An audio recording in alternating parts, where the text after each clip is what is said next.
you. Okay. Very nice to guys.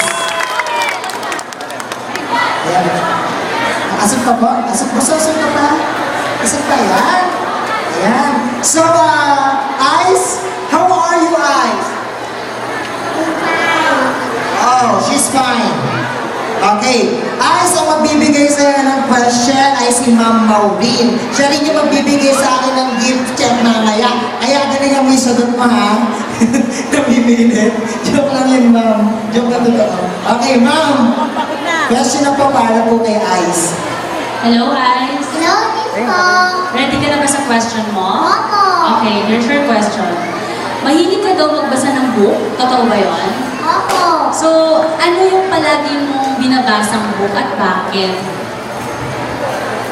Kasi po, gusto ko magbasa ng mabuti para po matuto ako. So, meron ka bang libro or book na binabasa palagi? Opo. Ano yun? English po. English. So, mahilig kang magbasa ng English book? Opo. Bakit?